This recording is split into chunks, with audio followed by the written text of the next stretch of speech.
Welcome, everyone. Thank you for joining us today. This webinar will be on cyber scamming, and my name is Christine Commerce. I am the program director for the Alliance to End Human Trafficking. We are a survivor-informed organization that works to end this atrocity by providing educational resources, giving presentations, raising awareness, and engaging in advocacy across the nation. We also support survivors of human trafficking and healing and thriving through our financial support of our member houses and providing scholarships. The purpose of our webinar is to educate participants on this issue so they will leave with actionable ways to help identify victims and safeguard their communities and its members. Our webinars are free, but donations are always appreciated. You can donate and find out more information about this issue at alliancetoendhumantrafficking.org. Please note that this webinar is being recorded and will be shared. It will be posted on our YouTube channel, where you can find our past webinars on many other topics surrounding human trafficking. So please join me in welcoming our esteemed guests. First, we have Charlene Chen, who is an experienced international development consultant specializing in policy-oriented research on human trafficking, modern slavery, and social inequalities affecting vulnerable populations. She has led projects on the scam industry across Southeast Asia and the MENA region, focusing on criminal typologies and trafficking prevention, and has supported organizations such as UNODC, the Regional Support Office of the Bali Process, the Global Anti-Scam Alliance, Interpol, and various governments.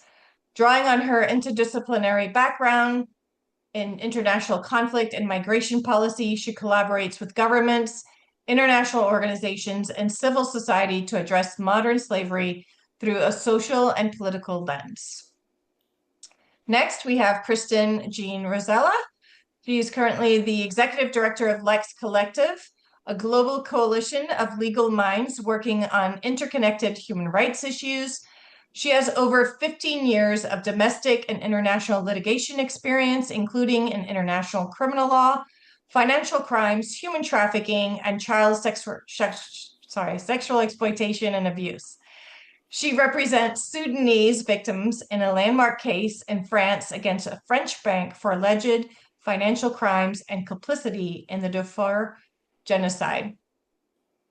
And then finally, last but not least, Duncan Jemison, who is the chair and director of strategy and operations for Preveni Global, an NGO focused on prevention of modern slavery and other forms of exploitation.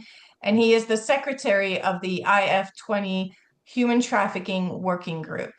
He was managing director of Liberty Shared and a leading NGO focused on anti-human trafficking and environmental crime, which he founded in 2010. So thank you all for joining us here today.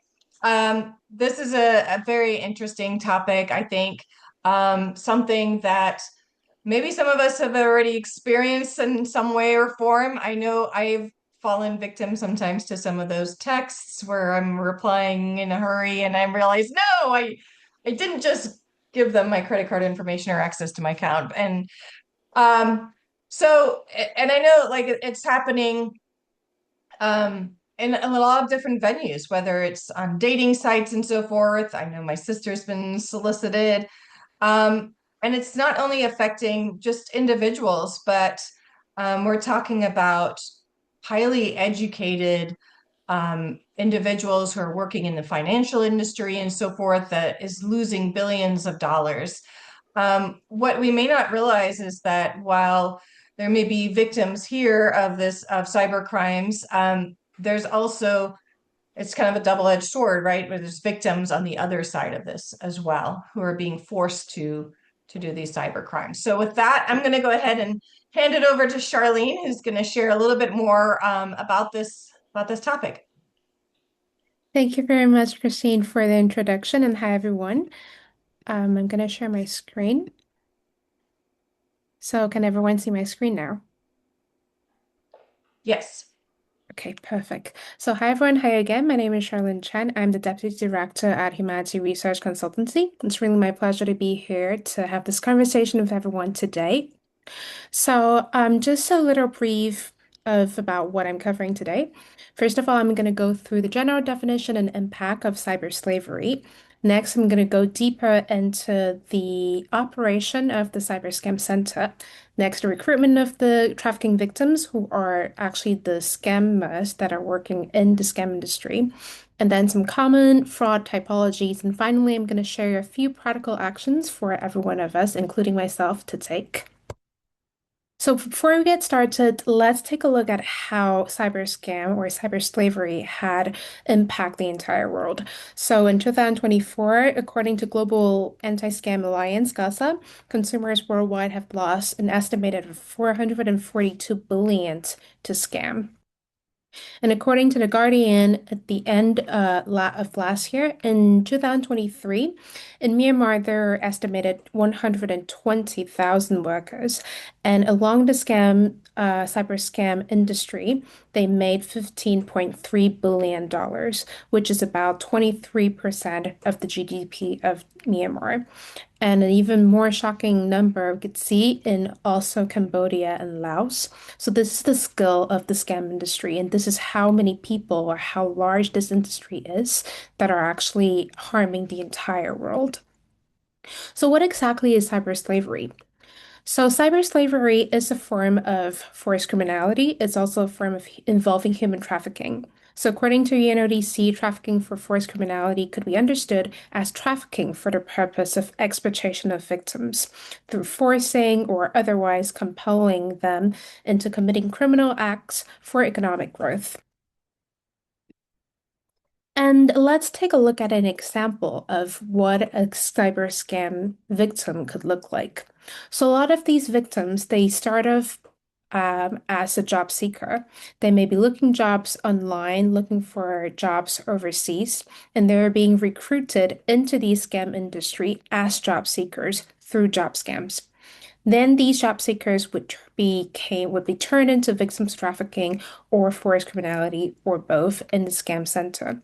In the infographic on the left-hand side, you could see that there is a trafficker threatening the victims to carry out online fraud using violence or other forms of abuses.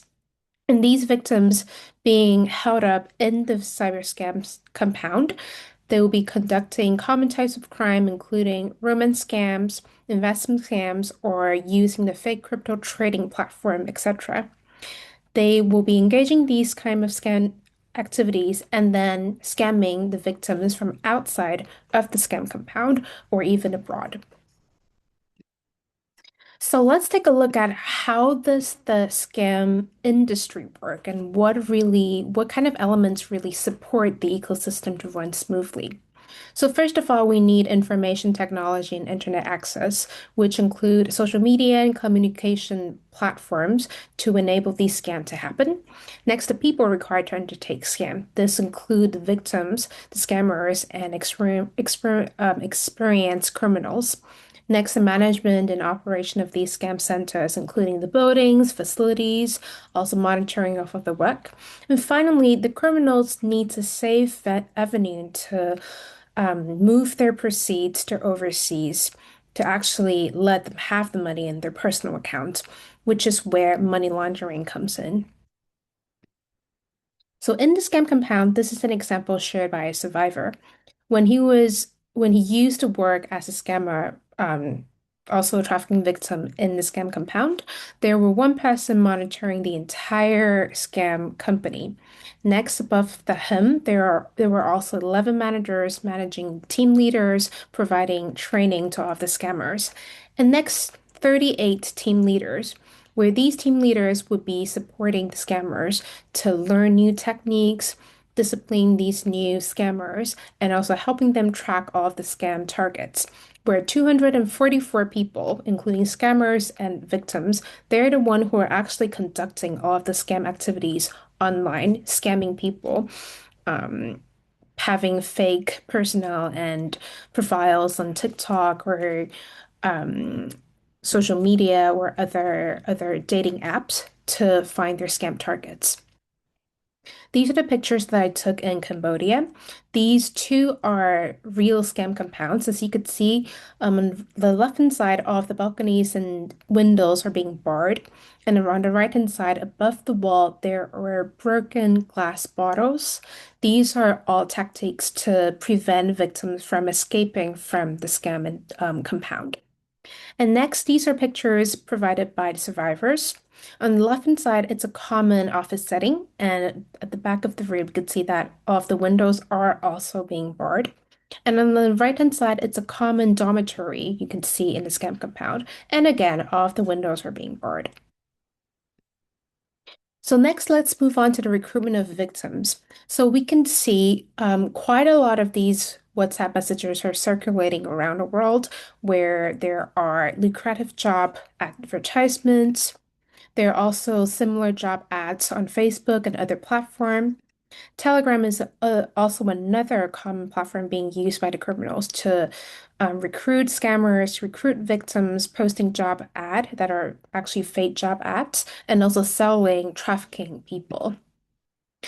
And this is a common trafficking route for East African victims to be transferred into the Golden Triangle Special Economic Zone, which is where a lot of the scam company are operating.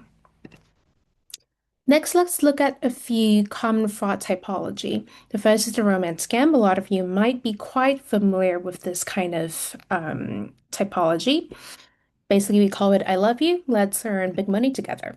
So scammers or victims will fabricate profiles on dating sites, dating apps, and portraying themselves as affluent individuals, reaching out to other users, gaining trust from them.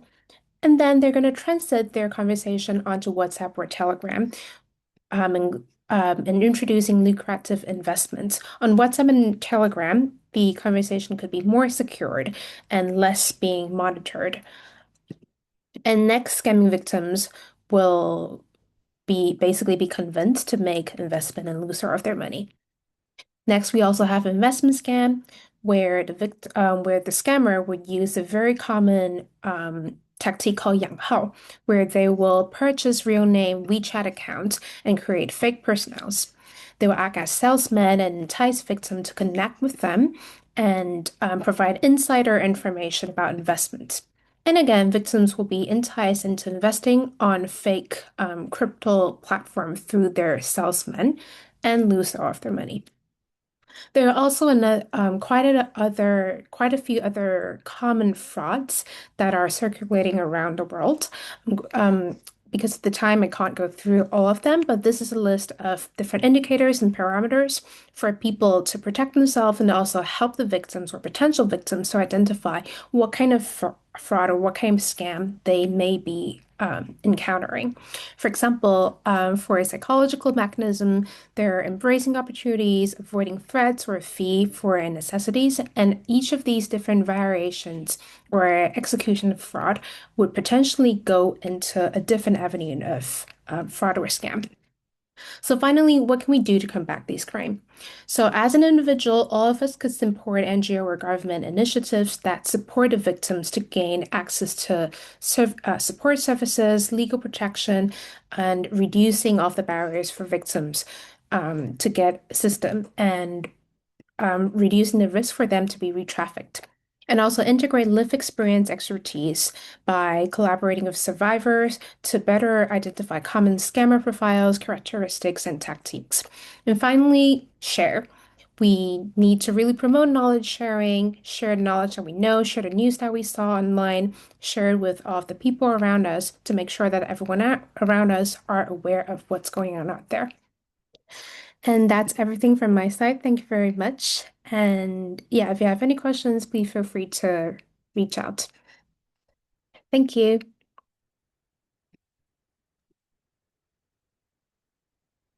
Oh, Christine, I think you might be Oh, on Christine. You're on mute. mute.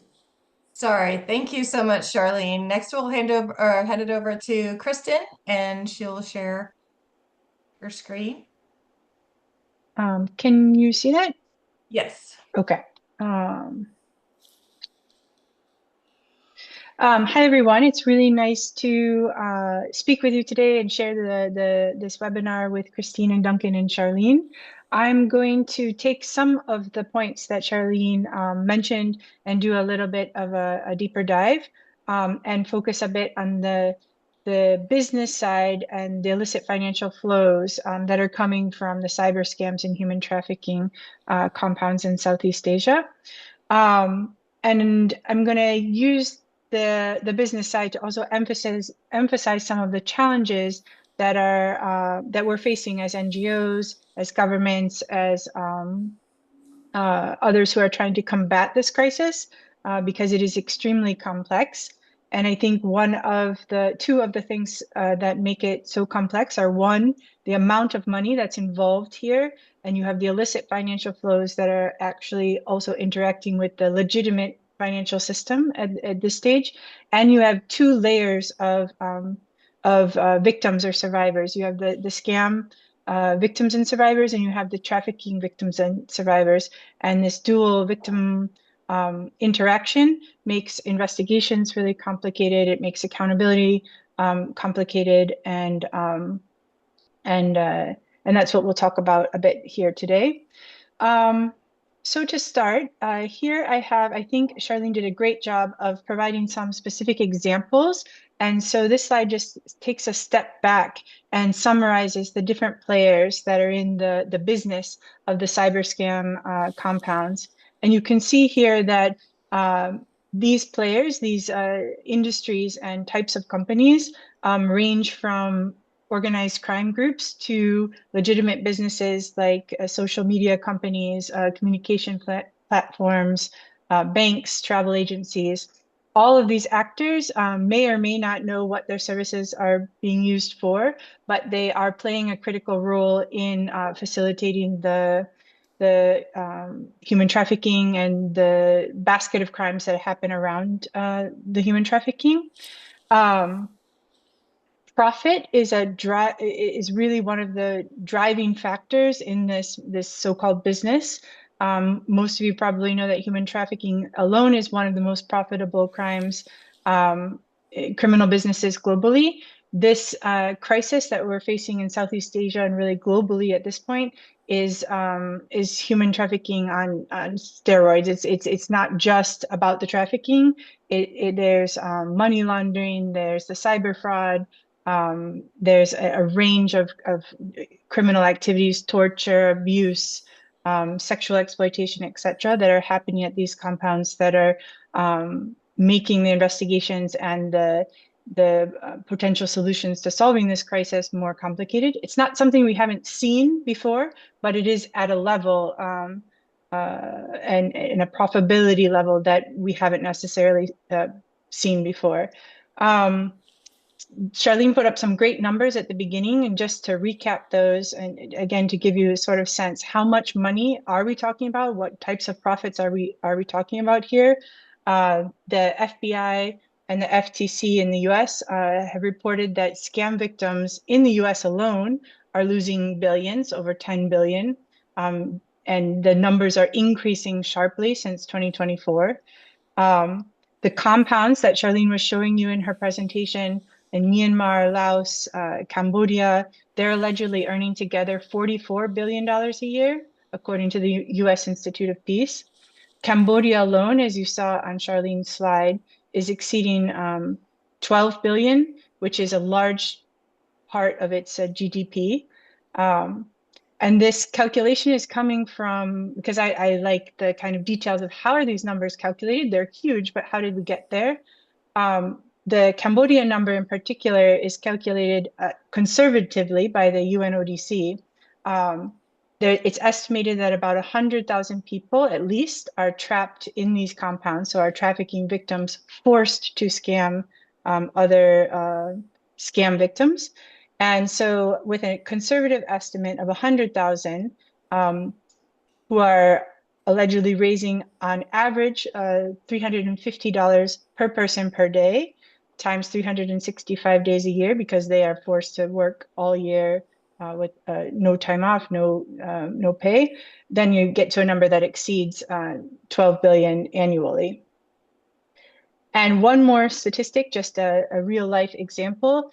Recently, the US seized and / froze $15 billion in crypto assets that were linked to a kingpin in one of the top organized crime groups involved in cyber scam compounds in Cambodia.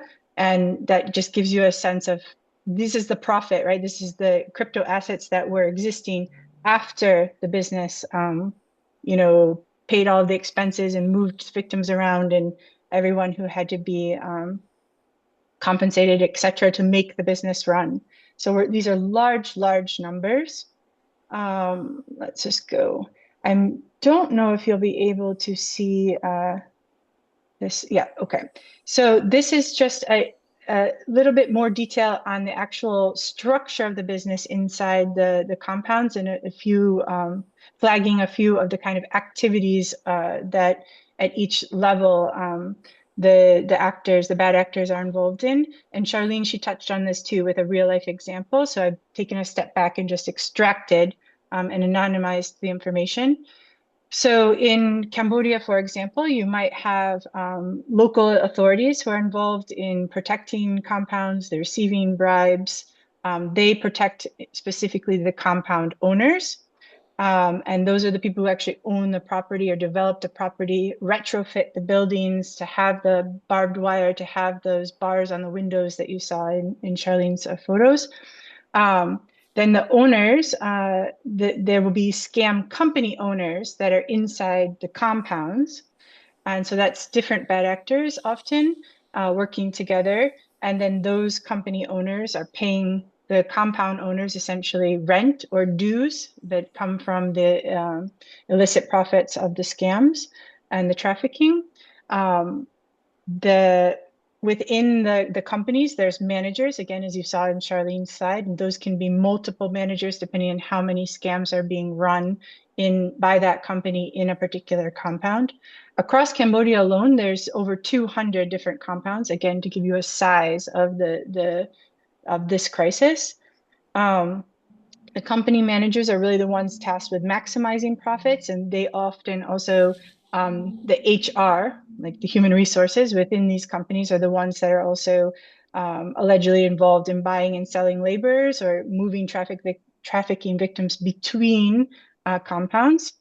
And then you have a mix. And again, this complicates investigations and solutions in that you do have scammers that may be there voluntarily, and you have trafficking victims who are not there voluntarily.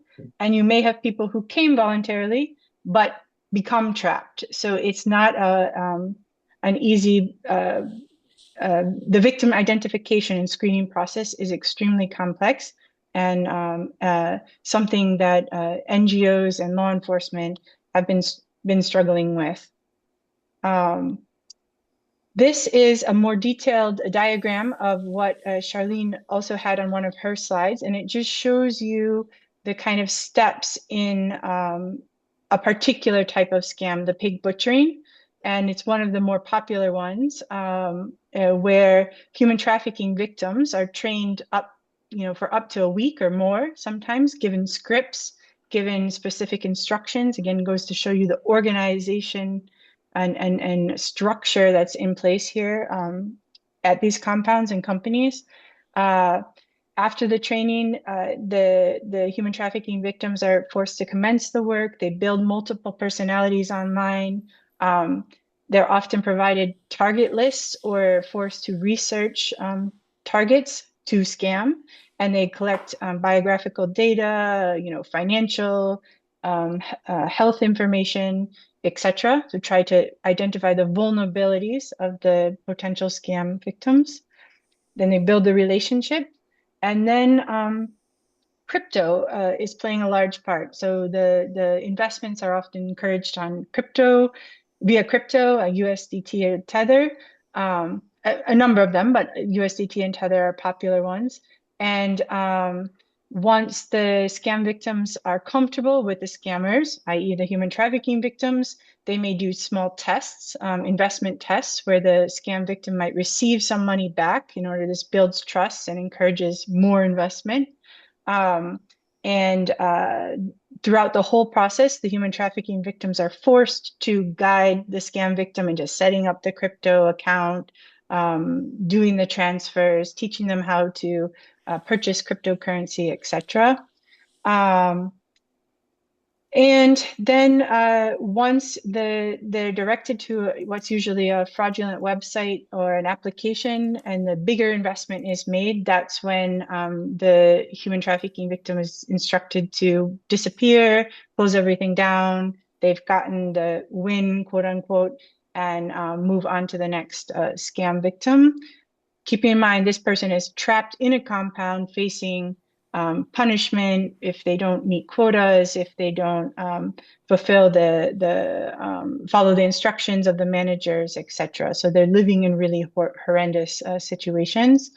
And then the money, it goes through global money laundering networks that are just at a scale and complexity that is really unbelievable, and ranges from bank transfers, crypto exchanges, crypto ATMs, money mules, to real estate, investment in legitimate businesses. So in a way, these illicit financial flows are infecting and exploiting our legitimate international financial system, and therefore it's why it's posing such a threat.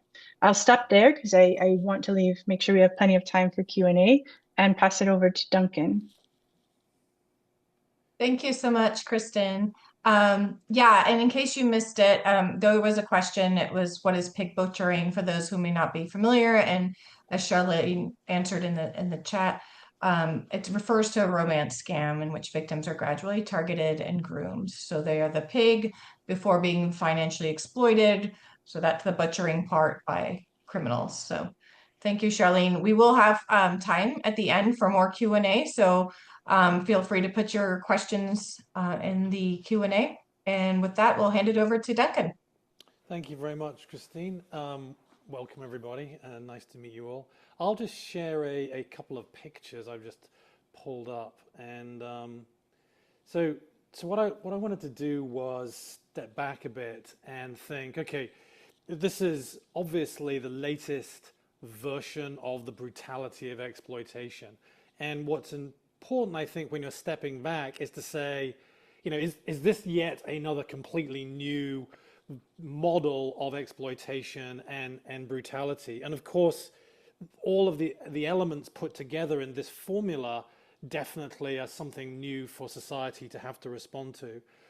But for those of us, and that includes, having recently in the last 2 years been working with the G20 Interfaith Forum, and in particular with the Africa Faith and Justice Network and Talitha Kum and others, I can see there are a number of attendees who are obviously working in communities and parishes as part of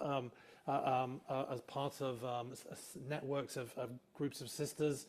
And so knowing that you're out there in communities, in parishes, as members of those communities are highly trusted, the question then is, thinking of all of this, the money laundering, the crypto, the compounds, what exactly can you do?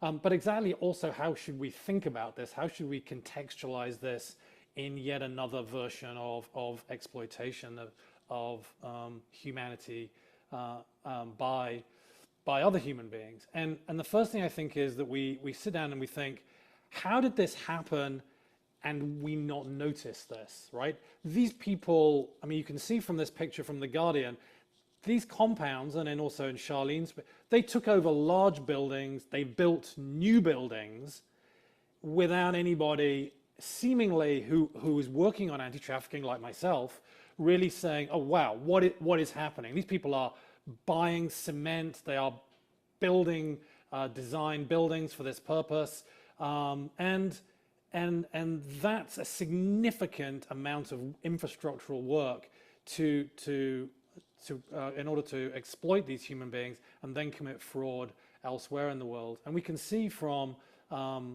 this picture just what it looks like as they've done their work. Here is another compound, and you can see the scarring of the land, the building of roads, the creation of serious infrastructure over a 3-year period. And yet, this happened largely with only a very small number of people being aware of it, and a very slow response to combating it.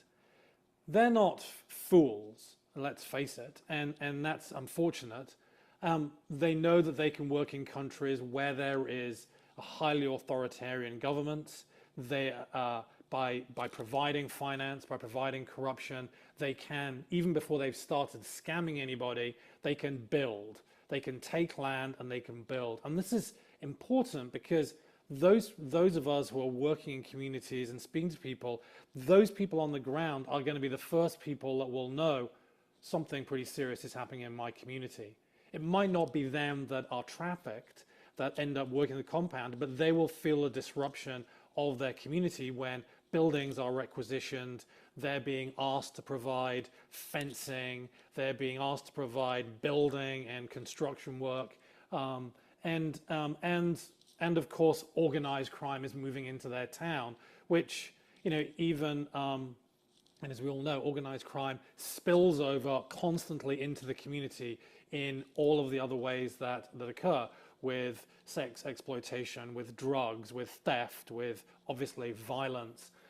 And so we have to sit back and say that as a community of people working on anti-trafficking, it's not the fact that this has happened, it's the fact that even in this period of 2021 and during COVID, during COVID as well, or pre-COVID, that this was done really when our defenses as anti-trafficking, you know, global group, global community, we did not observe this happening.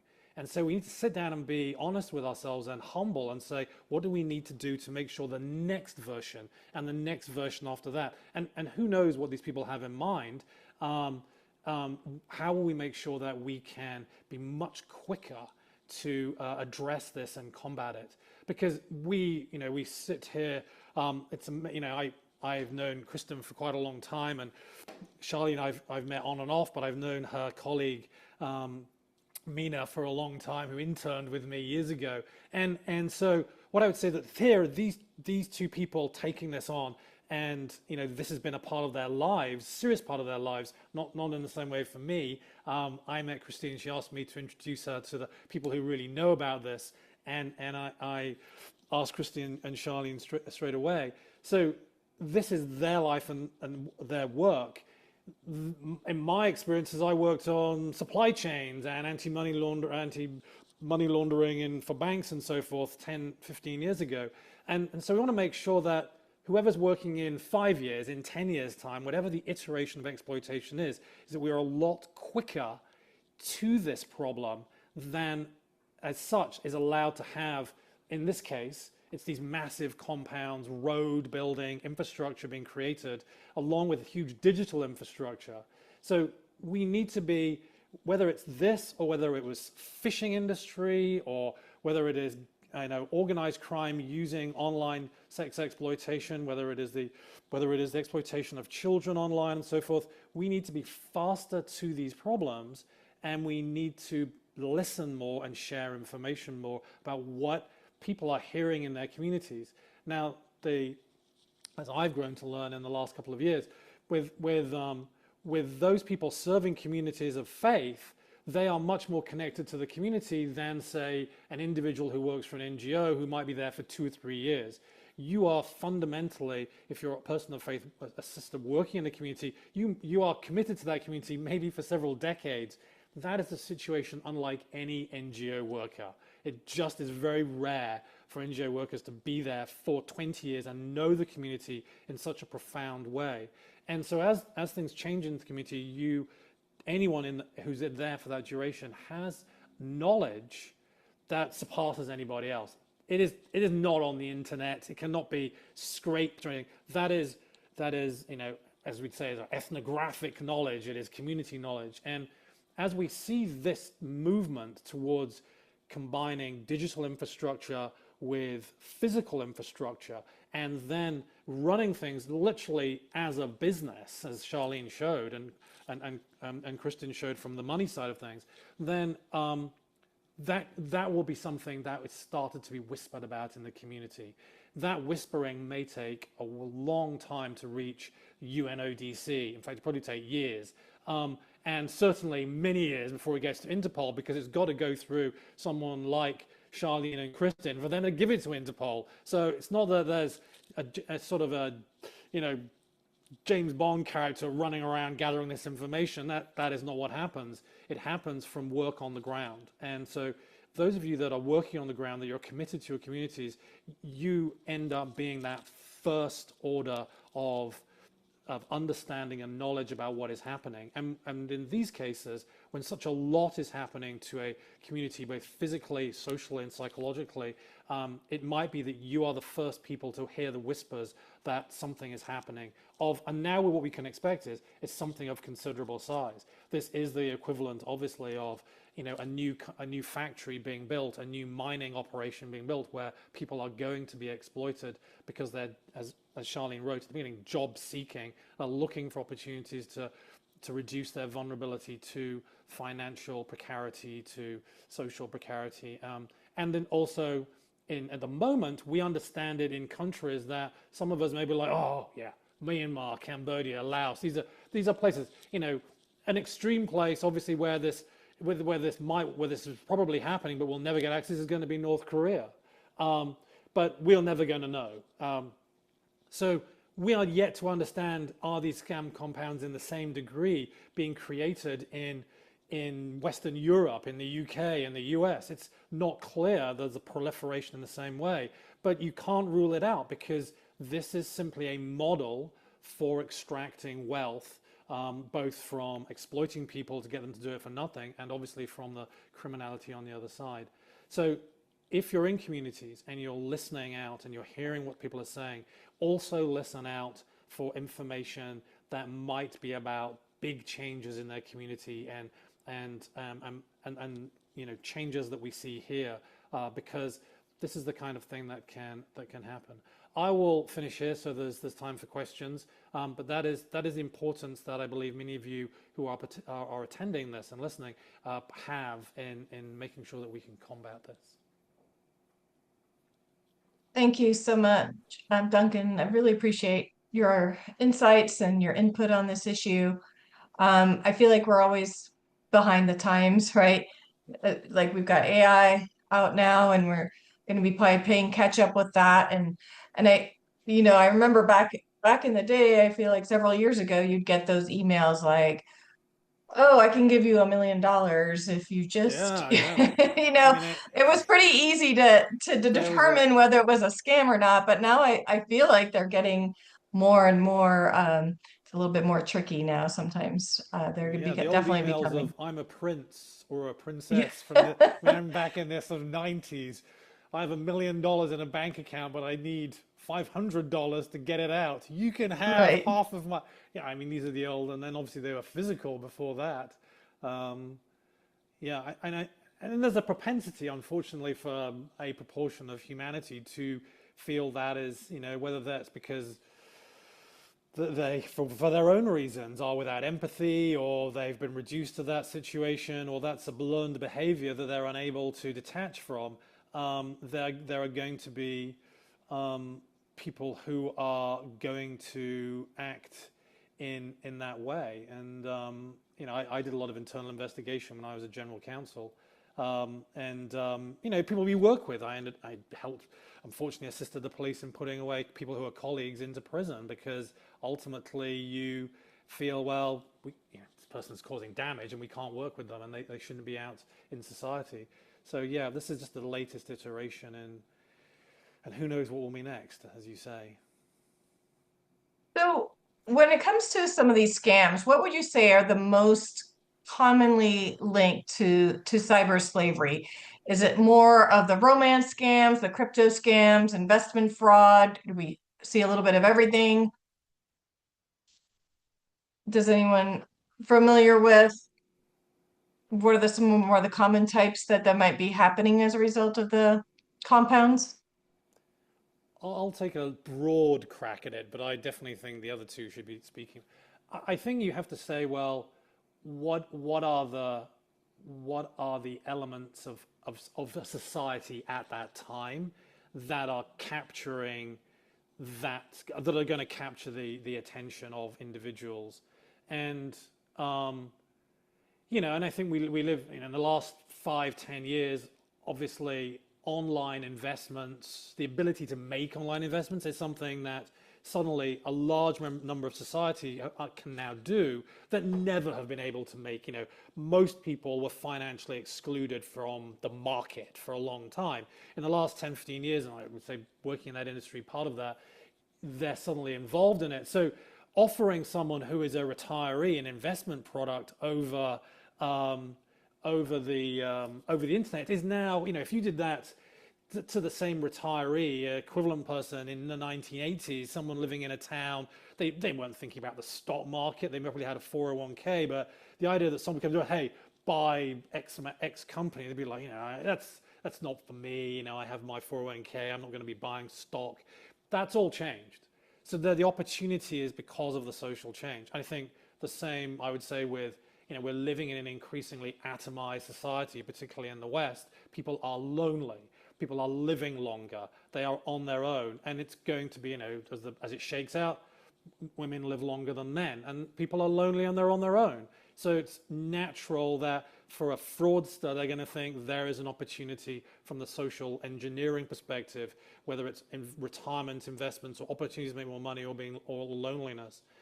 What society will look like in 10 years.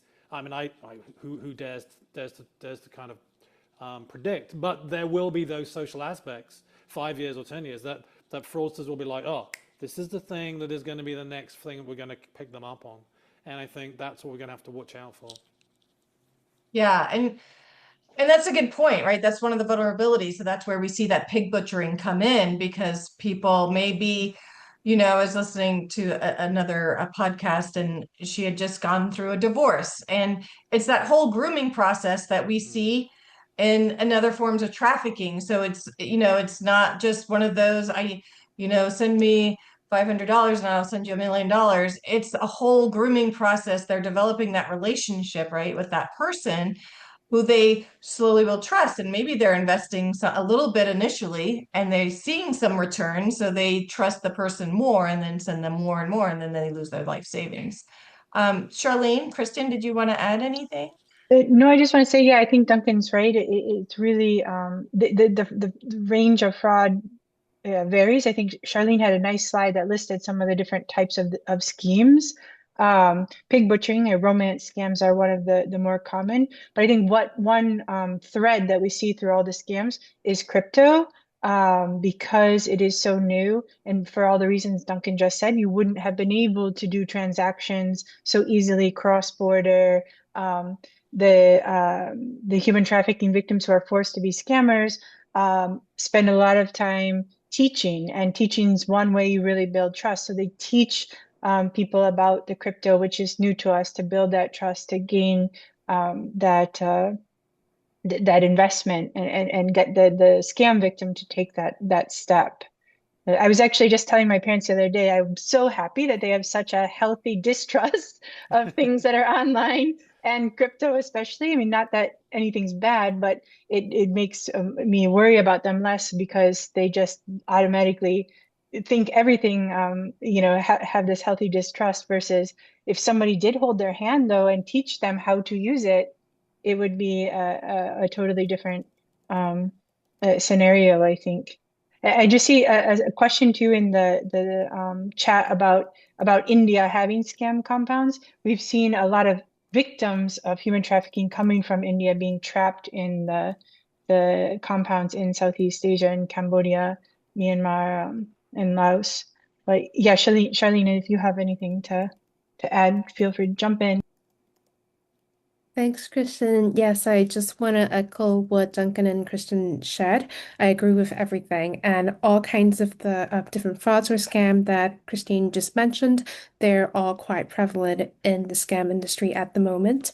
And one reason I want to add why the victims, I mean the scam victims, are so easily being scammed or being, fallen into these traps is really because all of these scripts, all of these relationship building, trust building are all being provided or supported by well-cultivated scripts or training. So basically, you are a innocent adult or innocent person fighting against the entire criminal group.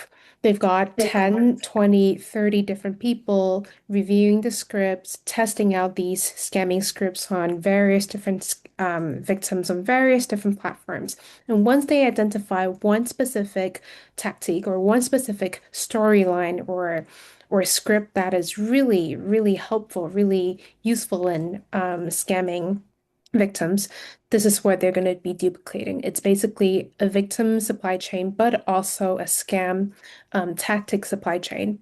And all of us, we could either be victims or samples for them to test out their scam tactics. So it's really, really a very well cultivated tactics or mechanisms that even like ensure that these criminal organizations are able to make money. Thank you. So, what can NGOs and faith-based or community groups, law enforcement, governments, how can they help identify and respond to these cyber slavery cases? I think, well, I mean, I talked a bit about faith-based groups. I think, you know, anyone who is working, and this does tend to be faith-based groups, and to be honest, it tends to be those who are, have joined in a more formal way as part of a sisterhood. Is if you're committed to a community or an area for a long period of time, you're going to know it in a way that so few people on the planet will know it.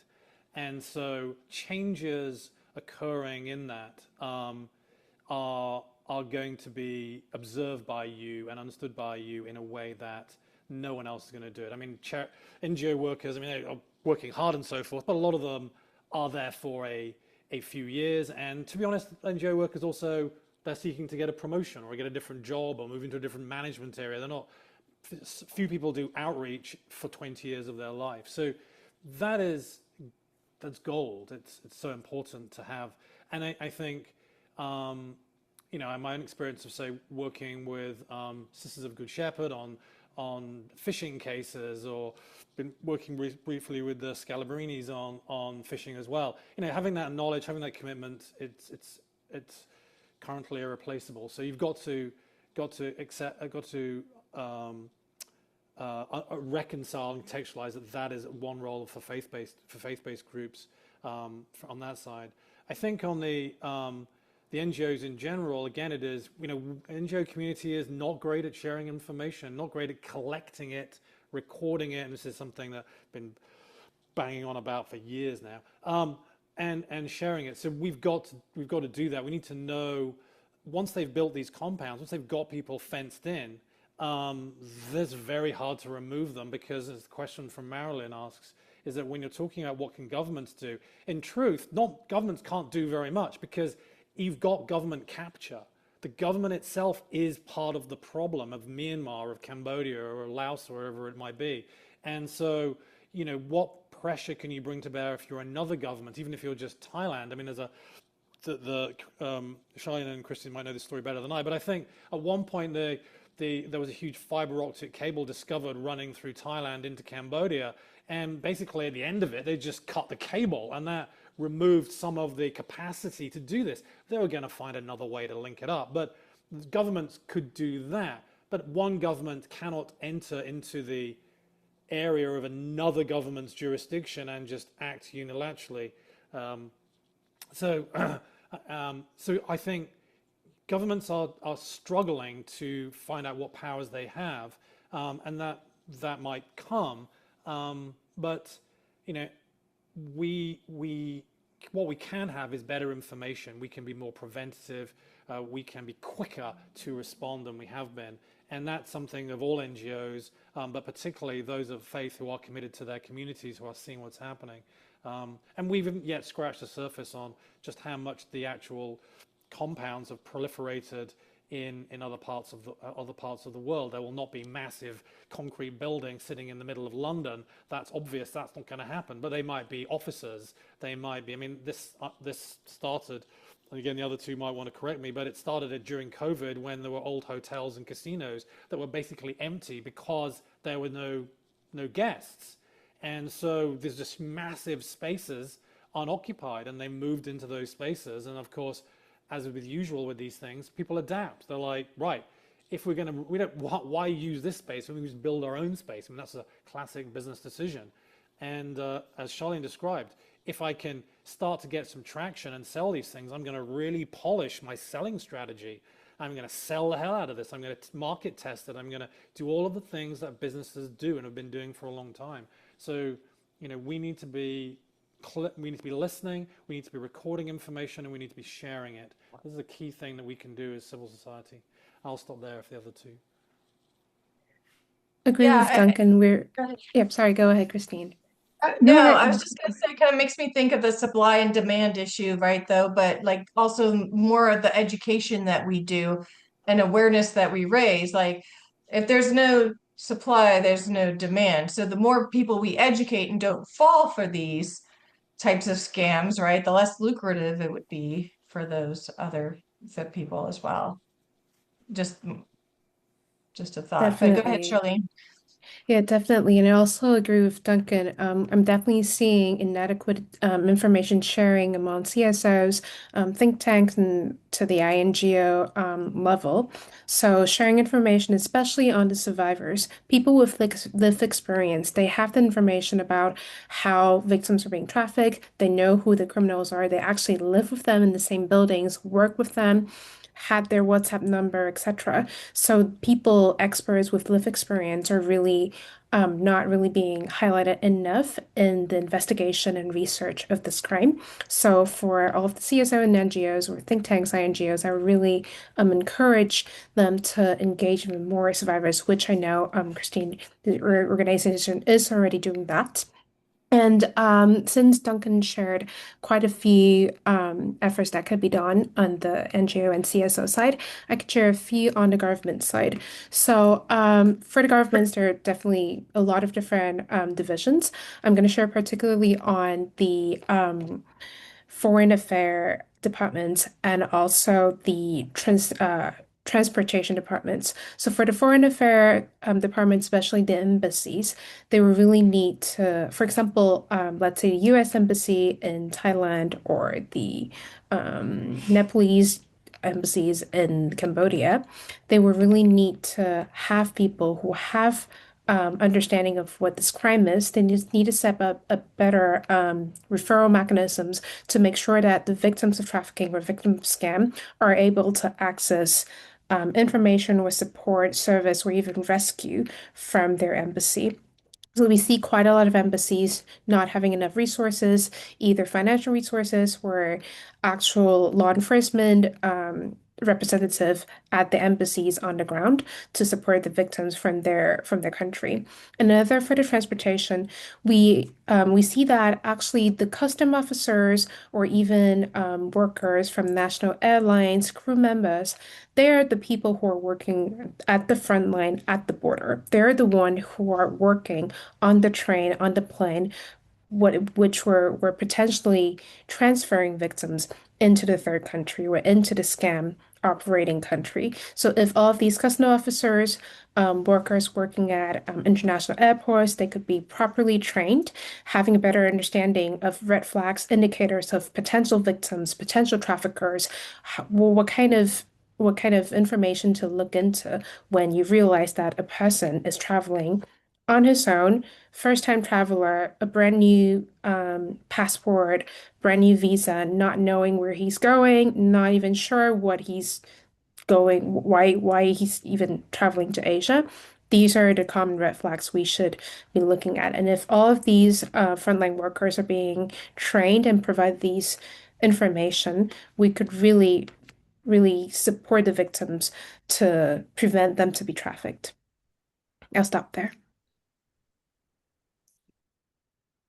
Kristen, did you have anything else you wanted to add? Oh, quickly, just to also remember that this is also a complex global illicit financial flows. So it's triggering different jurisdictions around the world. So you also have, money flows into the US, into real estate, into the UK. And these also provide opportunities and openings to identify red flags for the illicit financial flows. Which have led to the case I mentioned in the US, the recent indictment against one of the kingpins of Prince Group, who was recently arrested in Cambodia and now taken extradited to China. It gives us some hope. So a combination of all of these different actions and cooperation between different governments and different types of investigation, from the traditional, field investigation to the financial investigation, are all very important in stopping these crimes. Yeah, and I wonder if that's like a new targeted audience that we should be educating, focusing our education efforts, are the financial institutions as well.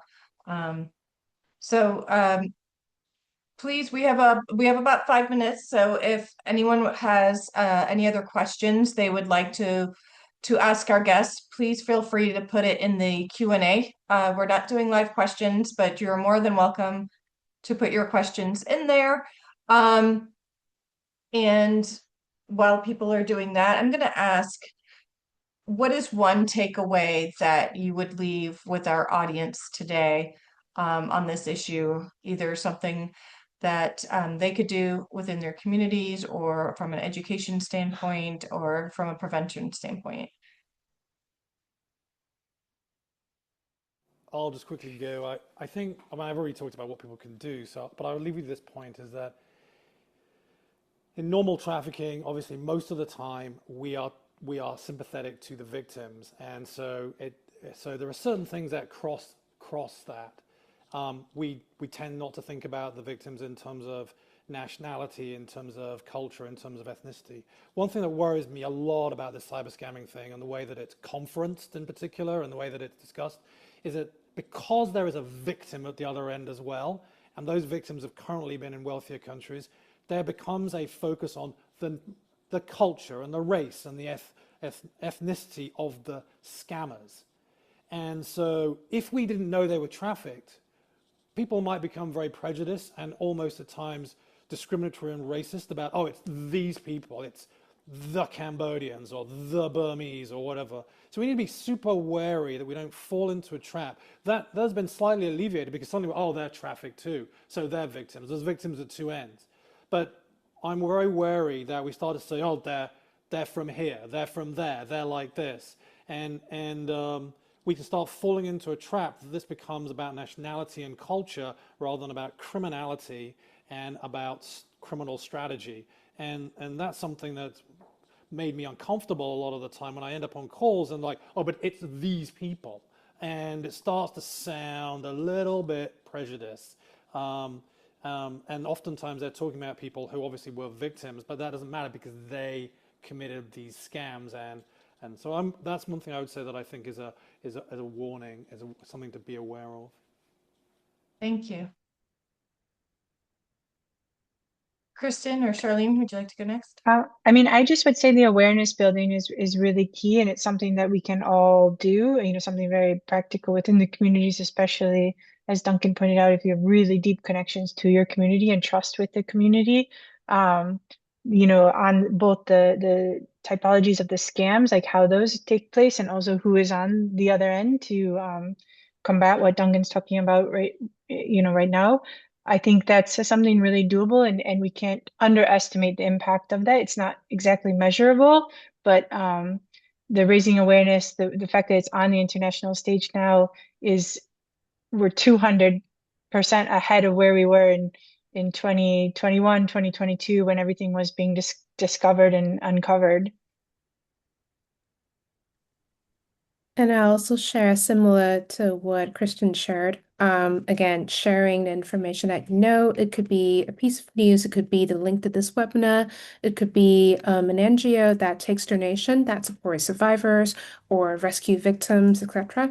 Basically, share these on your social media platform. Talk about it with your friends, especially with parents or grandparents who are a bit more vulnerable to to be fallen into the scam trap compared to the younger generation, etc. But really make sure that people around you, people around us, know what's going on. Thank you. And someone had suggested in the Q&A, maybe schools could educate students to warn friends, family not to accept online advertised jobs, but use agencies that are legitimate venues for finding work. I mean, I know someone had mentioned that, it was a job posting in a Catholic newspaper, so they thought it was legitimate. But you know, they're very savvy, right? Traffickers. So you you know, they could choose all different types of venues to advertise their jobs. It's really up to individuals to do their due diligence. And then we talk about vulnerabilities, right? You know, people obviously sometimes are desperate, so maybe they don't do as much due diligence because, you know, they are desperate for that job. Um, but we are right at time. And so thank you so much for bringing about this awareness to this issue. I think we saw, you know, along with COVID, not only the increase of this crime, but we saw other online exploitation and definitely increase. So it's something that we always are trying to stay on top of. And thank you all for the work that you do in this realm, and wish you the best of luck in all your future investigations and the work on this. So appreciate your time, and we look forward to our next webinar in February, which will be talking about race, discrimination, and human trafficking. So stay tuned for more details on that. Thank you all and have a great day. Thank you very much. Thank you. Thank Bye, you everyone. very much. Thanks, everyone.